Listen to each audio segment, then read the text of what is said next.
5 years ago, Honda's cuddly CB650F Caterpillar crawled into a chrysalis and emerged as the smart, streetwise, stylish neo-sports cafe CB650R.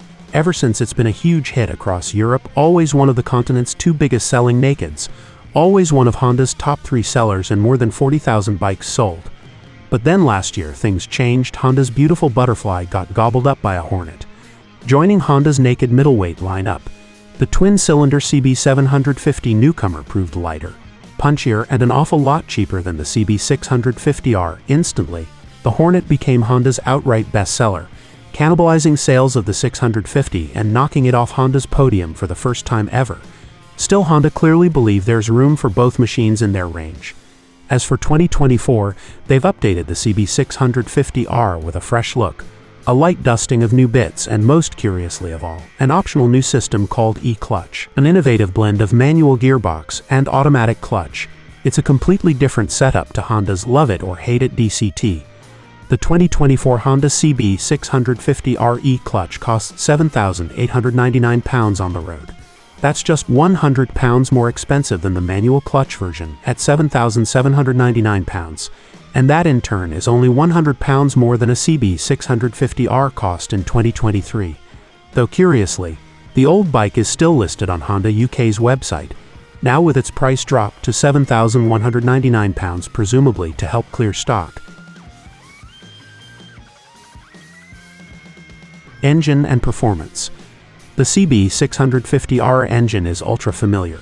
A 649cc inline-4 with a lineage that can be effortlessly traced back a full decade to the debut of the 2014 CB650F. For 24 Honda engineers have made a microscopic change to intake valve timing, which has fractionally raised the torque curve at low revs. Peak figures are unchanged, with 46 pound-feet tucked away up at a lofty 9,500 revolutions per minute, and maximum power remaining an A2 restrictable 94 brake horsepower way up at 12,000 revolutions per minute.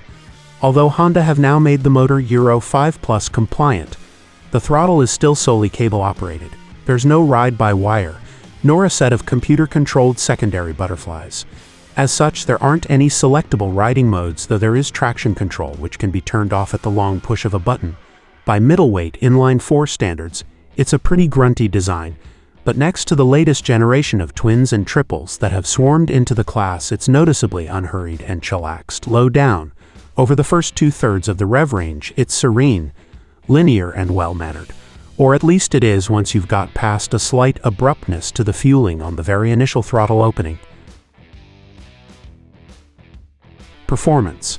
Performance-wise, however, it only really gets into its groove from 8,000 revolutions per minute. Loads of fun if you enjoy the challenge of keeping a motor on the boil, for sure, but it's an engine character that seems at odds with the CB upright, relaxed ergonomics. Great to still have the choice of an inline-4 in this class, but truth be told, the Revy power delivery feels a better fit for its fully fared sibling, the CBR650R. And then we get to the definitely not the same as it's always been bit e-clutch.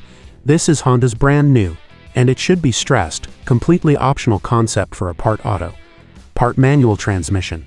The short version is that the clutch is electronically opened and closed by a pair of small electric motors. So you don't need to do anything. It'll feed the clutch out as you pull away, disengage it when you come to a stop, and when you change gear it works the clutch by itself. What e-clutch doesn't do, unlike DCT, is change gear for you. The gearbox itself is still 100% manual with a regular gear lever down by your left foot. The result is something along the lines of a two-way quick shifter, without the need to pull the clutch in when you stop. But there's a bit more to it than that for 2 reasons. Handling and suspension.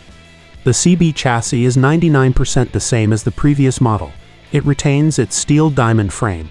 41mm Showa separate function forks and preload adjustable monoshock out back. Steering geometry is no different. Standard issue wheel and tire sizes are unchanged, and brakes remain 4-piston radially mounted Nissan calipers up front with an unswitchable ABS system. Technical differences are tiny. The rear subframe has been slightly trimmed down, saving a claimed 424 grams of metal. Forks have a slightly softer spring and firmer compression damping, said to improve the ride quality, And the standard tires are now Dunlop Roadsport 2s with a new compound and tread pattern. Curb weight is up a couple of kilos, which can only be a result of either the new styling or the extra gubbins needed to meet Euro 5+. The manual clutch CB650R is now 205 kilograms, while the E-clutch version is just 2 kilograms heavier at 207 kilograms. Given that DCT typically adds around 10 kilograms to the weight of a bike, it's clear just how much lighter and simpler E-clutch is. On the road, the CB650R unsurprisingly handles just like it did before, with that absolutely classic Honda combination of predictability, linearity, and neutrality. It's phenomenally well balanced at low speed, is more than happy to be chucked around with the leverage from the wide handlebar once you get going, and never once threatens the slightest hint of instability. Comfort and economy. Again, there are basically zero changes from the previous CB650R. Ergonomics are identical with the exact same handlebar, seat, and peg position. The tail unit of the bike has been restyled, as has the headlight, the air intakes, and practically every plastic panel on the bike, but seat height remains unchanged at an accessible 810 millimeters. The resulting riding position remains easygoing and welcoming, neither too sporty nor too upright, with enough sense of scale and substance for a full-size grown-up rider to feel comfortably accommodated, but not so much room that it'd daunt a smaller, less experienced or less confident novice. Basically, if you don't fit a CB650R, chances are it's not the bike's fault. The fuel tank holds the same 15.4 liters as before, and claimed fuel economy remains an identical 57.6 mpg. Reserve capacity is 3 liters, so expect 150 to 160 miles to the fuel light, and a maximum theoretical range of 195 miles between brimmed and empty. Equipment. Leaving aside E-clutch, the single biggest improvement to the 2024 CB650R is its new 5-inch color TFT dash. Large, clear, intuitive, and far more modern looking than the black-on-white LCD clocks on the previous bike. There's even a choice of 3 different layouts. There's also now Bluetooth smartphone connectivity using Honda's RoadSync app, which lets a rider control music and calls or use turn-by-turn navigation. Driving all this is new left-hand switchgear with a 4-way toggle and indicators still found in a surprising at first location beneath the horn. One neat touch is that this cluster is now backlit, making it easier to find at night. As far as official extras and accessories go, there's plenty.